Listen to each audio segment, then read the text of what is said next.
Hey everyone, this is Jen MacDonald, also known as JL MacDonald, and I was challenged by a writer friend of mine, Jeffrey Allen Davis, to do a little kind of an interview thingy. So I've got a few questions here, and before I get started though, I do want to kind of make a few points that I wish someone could have told me back, 10, 15 years ago when I started all this writing business. First of all, English was not my best language or my best subject in high school. I didn't mind the creative writing part of it. That I really liked, but the idea of, hey, read this book that nobody cares about and write me a report, that was not my speed. Even so, I was not nearly the grammar Nazi, or spelling Nazi that I am today. So it's not like I was really, born a writer or been writing ever since I could write. It wasn't like that at all for me. The biggest challenge I had was getting comfortable with my own way of thinking that, yes, it is something I can do. Like I said, I've always liked creative writing, but I never, just something about sitting down with that Microsoft Office, just having it stare at you with an open page.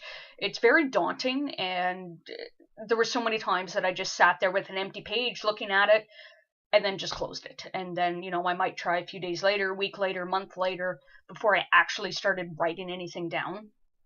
So I just want to say to anybody that's thinking about doing this, do it at your own pace.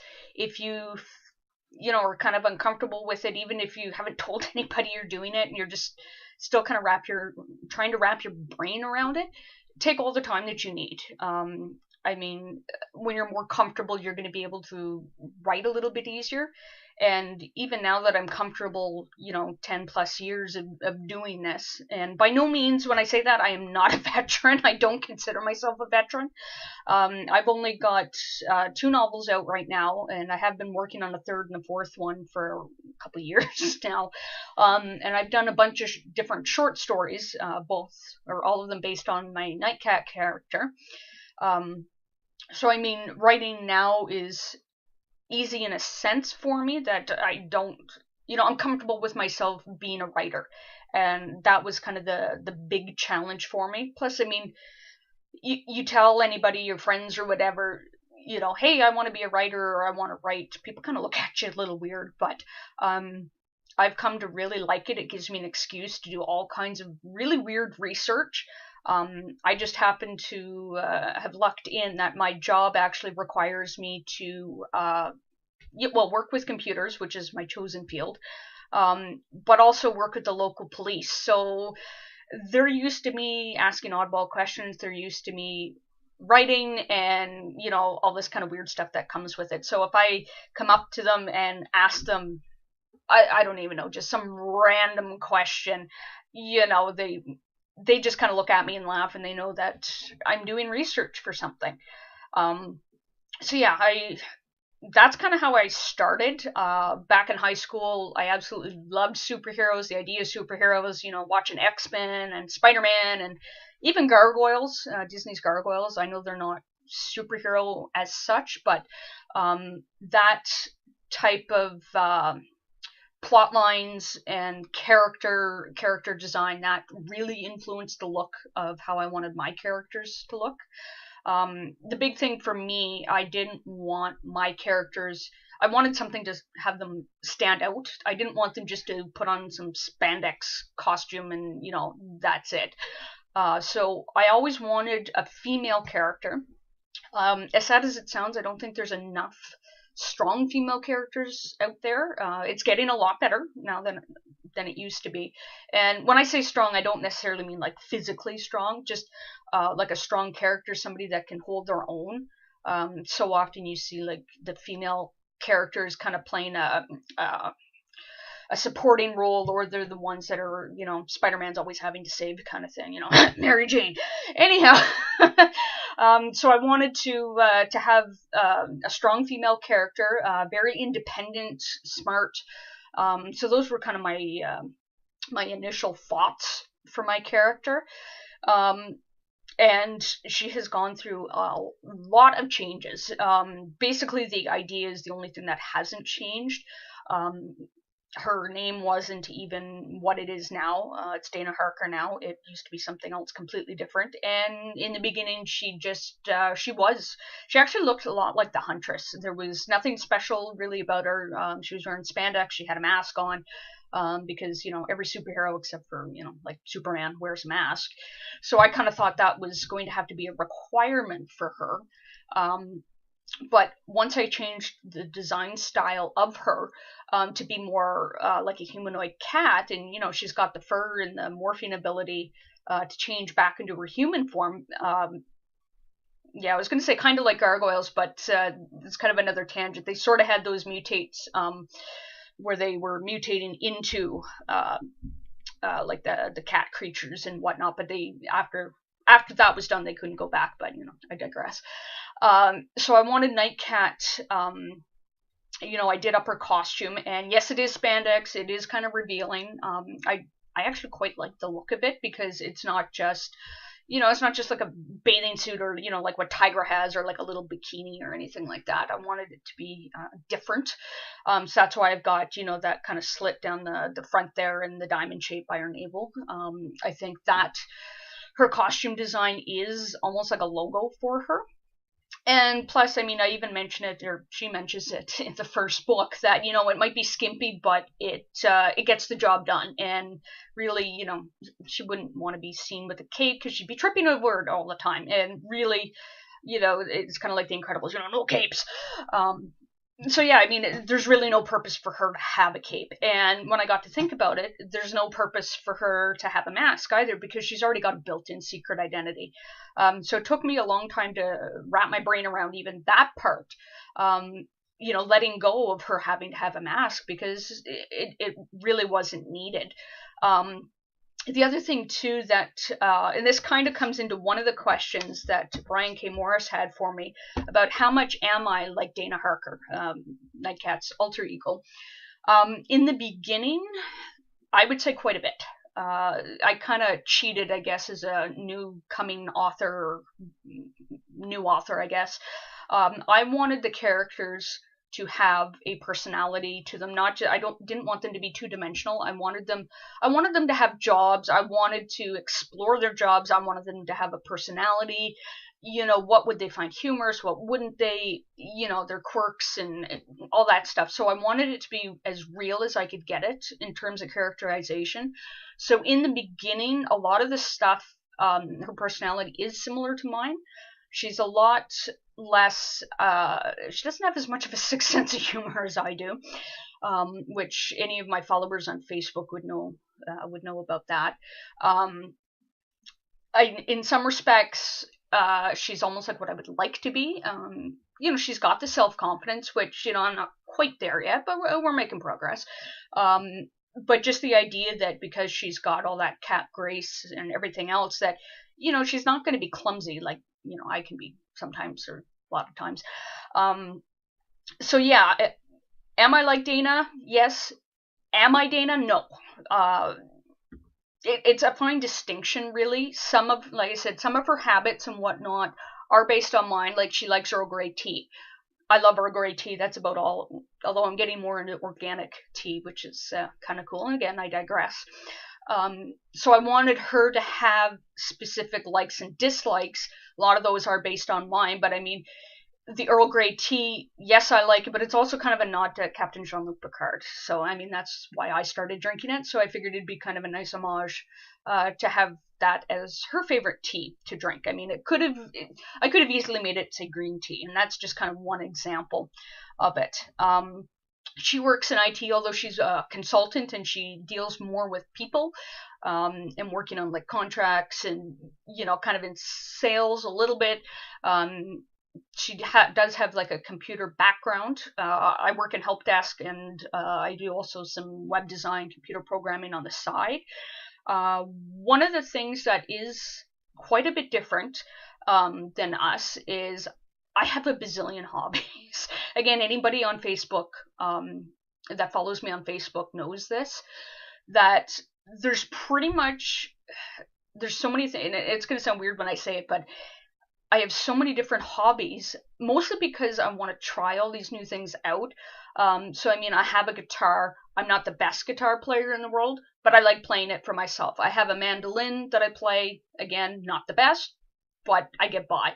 I have a fiddle that I like to play. I've built my own garage, and that thing is just chock full of woodworking tools. So I do a lot of woodworking. I have a lathe that I like to make pens or, little ornaments or jewelry out of, that kind of thing. I've done some sculpting before. I like doing art. I know it's kind of a broad term, art. I art today, but, sketching, that kind of stuff. I do some traditional, but I do fall back on Photoshop quite a bit. So I'll do like just a silly little goofy sketch or whatever, and then I'll scan it into Photoshop and tweak it up and get, really OCD over the lines and all that other stuff. So that's kind of what I've been getting into a lot more lately, is working on, my drawings and that kind of thing. And the nice thing I find is that as long as I'm doing something creative, I'm happy. I have to be making something or doing something. Some people, watching TV is their thing, and that's fine. It's just when I watch TV, I have to be like crocheting, I have to be knitting, I have to be sketching, I have to be doing something else. It's very unusual for me just to sit in front of the TV. Not saying I don't, but I will do, like I said, some other stuff that doesn't require, my full attention. I can watch TV and do some crochet at the same time. And the neat thing too with having my own character is, you guys probably have heard all this talk lately about, at Comic-Cons and artists drawing established characters, like stuff from Marvel or DC. And quite honestly, I'm a bit of a fence sitter on that. I love to see other people's art styles. The only problem, well, it's not really a problem for me because I've got my own character. So whenever I go to these cons, I just show them a picture of Nightcat or Raphael or, whatever. And I say, here, draw me this in your style, kind of thing. And so I've got actually I'd say a fair amount of various commissions that I've got from people all over the globe, quite frankly. I've got some, from Europe and whatnot, just doing it over the internet and that kind of thing. So I really love seeing other people's style, with my characters. So honestly, I don't have that problem. Yeah, there's so many awesome artists out there that, I've met through cons or I've met online because of art. And I would love to see them, say, draw Wolverine beating up Deadpool or something like that. But, if they don't feel comfortable doing that or taking money to draw somebody else's character, then that's no big deal. And quite frankly, if I'm going to be paying, X number of dollars for art, I want it to be my own characters. Because, it's definitely 100%, one-of-a-kind piece. I know, it's not, and I've had artists tell me too that they like doing original character. Not to say that they don't like doing Marvel or anything like that, if that's what they choose to do, but the idea of doing an original character is something different for them, and it's almost like a brain floss, I guess, in a way. And I quite like it because I have so much subject matter now. It's like, hey, I want to draw, but what do I draw? Well, I don't really have that problem. It's more of okay, I know what characters I want, but what kind of situation should I draw them in or whatever, that kind of thing. So getting back to my original tangent of my tangent, and again, a lot of people know that I tend to, flit about. Some people can follow me, most can't, and that's quite all right. So one of the other questions that was posed to me, where is it? I actually have a list here. Oh, right. One of the things, how do I write? Not physically sitting there, typing on the computer kind of thing. I mean, I'm not going to teach anybody a typing class. Usually what happens is I'll have an idea. Like a crazy, even just like a nugget of an idea on something. And a lot of times it comes to me when Jim and I, my co-editor and my best friend, Jim Robb, who's edited some of the novels. Well, he's edited all my novels for me, and he's also been my co-editor on the Metahumans anthologies, which, we got one coming out pretty soon. Shameless plug alert. So usually, like, we'll get together and we'll hang out and whatnot, and the two of us will usually talk to each other about different situations that we can put our own characters in. He's got his Crusader character, and I've got Nightcat, and we'll kind of chat back and forth, and we both go on tangents, and we're quite used to following each other, going on these different tangents. And for me, a lot of times I'll get some stupid little idea on how to embarrass Nightcat. And it's weird, but that little nugget, I will come home and I'll write it, because it will not, this is one of the things I've learned, and I'm sure a lot of writers can attest to this, that when you get like a little, and I call them little nugget of ideas, because they're not really, it's just a little tiny idea that really doesn't sound like much, but when you go and you sit there at your computer, or, if you like doing it old school and doing it by hand, I can never do that because I would never be able to read it, because my handwriting is so bad. But I have to sit down and write that little tiny piece, and even if it's just like, two sentences from one character, it doesn't matter. I have to sit down and write it, otherwise it replays in my head and it keeps replaying, and it will not go away. So basically, once I do that, I sit down, I write even that little tiny bit, then it stops annoying me. And basically, I just keep doing this over and over, and I'll have kind of a really, really super broad idea that I would like to explore in a novel. So I'll kind of, these tiny little situations, they're not necessarily driven by the plot. You could almost take that and pluck it out and put it in any of my novels, but I kind of work around them. And it sounds kind of weird, and that's the other thing I learned too, that you do not have to write from A to B. You could write from, A to Q and then go back to B, and then, you do whatever works for you. The challenge is finding what works for you. So you can go on and, research the crap out of it on, what makes a good writer or whatever. But the thing is nobody can tell you how to write. You have to find out how to do that yourself. It sounds a little daunting, but it's not that bad. So, like, for me, that was another one of my challenges, is I don't have to sit there and, write from page 1, paragraph 1, and then work in order. I don't work in order. I will have a broad outline. What I have done in the past, and I haven't done it for my last novel, and I don't think I did it for my third one that's still a work in progress right now, is what I'll do, and this might help for some of you guys out there that are looking to get into the writing gig, is to, these little nuggets of ideas, or even just a scene or whatever, put them on like little cue cards or little index cards or recipe cards. And what I've done is I actually have, and keep in mind, I do not cook. My cooking is, that microwave behind me. That's my idea of cooking.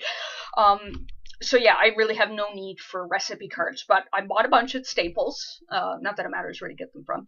And I got the little index card box that goes with it. And what I've done is write down those little bits, this scene or that scene or whatever. And because I kind of jump here and there, I'll have each of those separate on the index cards, and then I can put them in the order that I want to, and that kind of gives me my, my rough plot outline. I don't know if anybody else does that. I just sort of came up with that randomly instead of, I guess I could have gone in, like Word and, typed it out and then moved stuff around, but there's something, as much as I love computers, and as much as of a nerd am I do like the idea of those index cards, because, you can just write it out whenever, even if you write it on a sticky note, you're on your break at work or whatever, and you have this great idea, just write it on a sticky note, bring it home, and, there you go. And, yeah, that's the other thing, write it down. I'll never forget it. Yeah, don't you lie to yourself, you will forget it, write it down. I've actually got a journal, give me a sec here and I can go grab it. It's right in front of me. You guys are probably getting a rather interesting view because I'm just using my webcam laptop. So this is my writing journal, and this, I mean, it's nothing fancy. This is handwritten stuff, so I mean, good luck trying to read it. I try to write it as neat as I can. Well, not as neat as I can, but I call it my own encryption because, yeah. So what I do is I'll write little blurbs in here, and as OCD as I am, the colors of the pen actually don't mean anything. What I've done is highlighted stuff. So I'll come up with an idea for something, and it doesn't, like I said, it doesn't even have to be plot related. Yeah, like some of this stuff was, you know, from the first book or whatever. You know, Paige helps Dana design a new costume. That I did in the second book. You know, I'm okay saying that because it's not really that much of a spoiler, you know. So I did that in the second book, and I mean, this is like on page, well, it's early on in my writing journal, so I don't know when I came up with this idea, but it was one of the earlier ideas that I had, and once I, you know, use it, I highlight it, and that way there I know I've already used it. And if I want to reference it again, then I can just go back into my writing journal, and here's some really crappy sketches I thought of alternate costume designs, you know, and it just, yeah. And I actually have another, holy crow, this thing, look at this. Yeah, look at how many pages that is. I didn't realize it was that thick. I also have another journal similar to this, and that's where I put all my ideas for drawing. Just because I wanted to kind of keep them separate, and I know I'm kind of getting off topic, but hopefully there's some, you know, I'm offering some decent information, at least to make it worthwhile to watch this video and not fast forward to the end. So that's kind of how I do it. Again, this is not the be-all, end-all. This is not to say how you have to do it, or this is the way you should do it. This is the way I do it. You can try it. If it works for you, great. If not, maybe you can modify the idea to something that works for you, or not use it at all. You know, up to you. What else was there here? And again, I have a list because I'm notorious. I'm notorious for lists. What do I do about people that are unknown to me? This is another one of the questions that I got. So somebody else, unsolicited manuscripts, I guess, or like people asking me to edit or read something that they have or that they're working on. Oddly enough, it hasn't really come up for me a whole lot. Again, because I've got like 50 million different hobbies, I'm always on the go. I'm always doing something. So, as weird as it sounds, my time is actually kind of limited, only because, you know, I am doing all these other things that, you know, I have my own deadlines for, and, you know, that kind of stuff. Or because I'm working on my own little projects, and again, they may not even have a deadline, but it's, to me, again, that's kind of brain floss that helps me get the creative juices flowing, whether I'm painting or I'm drawing or sculpting or, you know, whatever. Even if I'm out in the workshop doing something completely unrelated to writing, you know, I'll just be kind of in the zone working on something, and I could get a random idea, you know. Like, for instance, there was one that I had, you know, I'm out in the garage, so here I am in the garage, and I'm thinking about my characters. You know, would David have a garage, and what would be in his garage, and, you know, all this other stuff. So, you know, that kind of does the snowball effect, and a lot of the stuff that comes to me is based, you know, or it's stuff that happens in real life to me that just sort of gives me that, you know, if it's not word for word exactly what happens to me, then it's something that will give me kind of a little idea that, again, I, you know, try to write in my writing journal for it. So yeah, people asking me to read or edit their stuff, it would really depend. If it's someone completely unknown, well, you know, first of all, mine, I mean, I've been doing this for quite a few years, but I've only just started publishing my stuff, and trying to make a name for, you know, my characters mostly. I'm just sort of in the background, you know, they're doing their own thing, and I'm just kind of taking notes, you know, as far as I'm concerned. So yeah, for someone unknown to come up to me or, send me an email saying, hey, can you edit this or read this? I'd be kind of wondering where they got my name from to begin with and why they would want me specifically. So I'd almost treat it as spam, as sad as it sounds. I mean, I would still be polite. I would decline unless it was, well, I guess, if they're unknown, then I wouldn't know what kind of stuff they write. But, I might read it. There'd have to be something in a synopsis that would, that would kind of pique my interest, kind of thing. Or if it's somebody, that I am friends with, then yeah, I don't have any problems with it as long as I have time, or, I know I can carve out some time. But, that's not really an unknown person per se. And these questions here, Jeffrey Allen Davis did them, so I'm not necessarily repeating them, verbatim. But you kind of get the gist of it. Okay, what's the silliest reason that I've had for a bad review? Honestly, I don't have that many reviews, so hey, if you want to go and review some of my books, or start off with some of the short stories just to kind of ease into it, that would be really cool. I do like reviews. I like honest reviews. If someone's just going off on a tangent saying, oh, it's crap and I don't like it, and blah, blah, blah, no, I'd kind of be like, what are you smoking, kind of thing. What do you want? If someone has a bad review, I'd like to know why. Was it the writing style that you didn't like, or say there are too many typos? And I really hope not, but I mean, there have been some published novel, big name authors and stuff where I have seen, stuff that has gone, or gotten past the editor. So, and we're certainly not infallible. But I only actually have one bad review, but it's not really a bad review. The person gave me 2 out of 5 stars. But the funny thing is even though they gave me the 2 out of the 5 stars, they gave me a good review.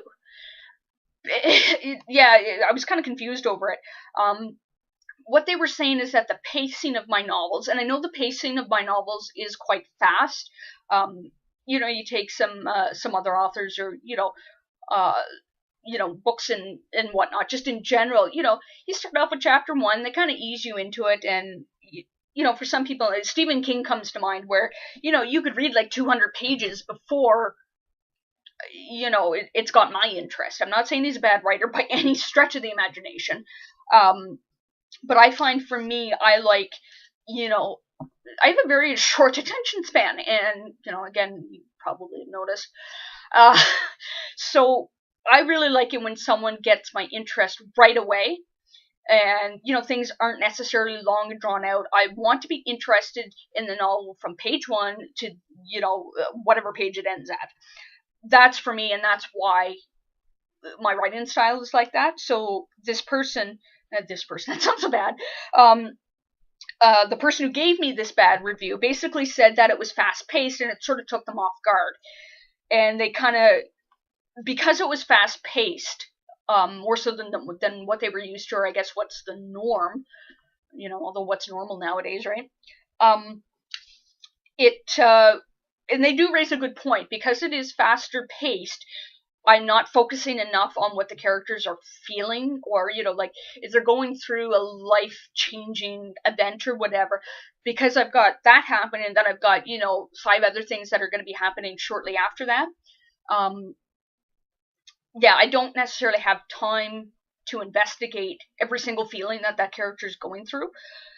So that person who wrote the review does raise a really good point, but I do like my stuff being faster paced, while still kind of doing a balance of it. So it's fast paced, but I still want to explore what the characters are feeling, not, oh, they were heartbroken and, they carry on with life kind of thing. I do want to feel the character's pain, but I don't need to hear 50 pages of it. And I don't want to write 50 pages of, how heartbroken so-and-so is, just as an example. The other question here was about the outlines, which I kind of went over with my writing journal and my little recipe cards and whatnot. The next question is what book of mine would I like to see as a movie? Well, right now I've only got the 2 novels. The short stories, I don't think they would be long enough to make into a movie. Um, and quite honestly, as much as I'm tired of all these reboots and origin stories, like how many times do we have to see, Uncle Ben die? I mean, enough. Leave the guy alone, right? Um, I would have to say my first novel, The Darkness of Shadows, because it is an origin story. Um, as of right now, there is no, or are no, is no Nightcat comics. And also, it's not like with Spider-Man or Deadpool or anything where people have some other media to go on and they kind of know what to expect. With Nightcat, it's like she's a completely brand new character, kind of an unknown. So I would go with that. Although, that being said, and I'm not going to give any spoilers, I know the book's been out for a while, but, it's still kind of, I'm trying to still generate the momentum and sales and readership, I guess is the word I'm looking for. So yeah, I would have to say my first book, because it does go over her origin story, how she became Nightcat and what she went through. Again, there'd be a few changes I would make, like any movie adaptation of a novel. So yeah, I don't want to give spoilers on what happens in the book and what I would leave out, but there is kind of a big thing in there, a big section of the book that you think, oh, if you rip that out, what's it going to do in the movie? But I think it could be rewritten just a little bit and still, still be true to the source material, even though if it, it's not going to be 100%, what the novel is, but it would still convey the same message. So, and the other question was how much of me is in Dana, which, I kind of, again, I have a list, but I didn't follow it. I just sort of, did whatever. So the next thing is I'm supposed to challenge other writers. So Jeffrey Allen Davis has already done it, and he has challenged Brian K. Morris. Both these writers are actually in the Metahuman series. Again, we've got a new one coming out here very, very soon, probably within the next couple days, if that, and that's even pushing it. It'll probably be sooner than that. So we've got Metahumans versus Metahumans versus the Ultimate Evil. So, and yeah, if I put this up on YouTube, I'll post links. If I'm posting this on Facebook, I can put some of the cover art in there as well. So what I'm going to do, I'm going to challenge a few of my friends to do this. Whether they do it or not, I don't know. I'm kind of thinking they won't, but that's not going to stop me from asking them. So the first challenger, or the first person I want to challenge to do this, is Keith Dobransky. Yes, I'm talking about you, Keith. I know you're not a writer, but you have done the cover art for the 2 Metahumans, Metahumans versus Robots and Metahumans versus the Ultimate Evil. So I guess you can try to answer as many of these questions as you can that, apply to art.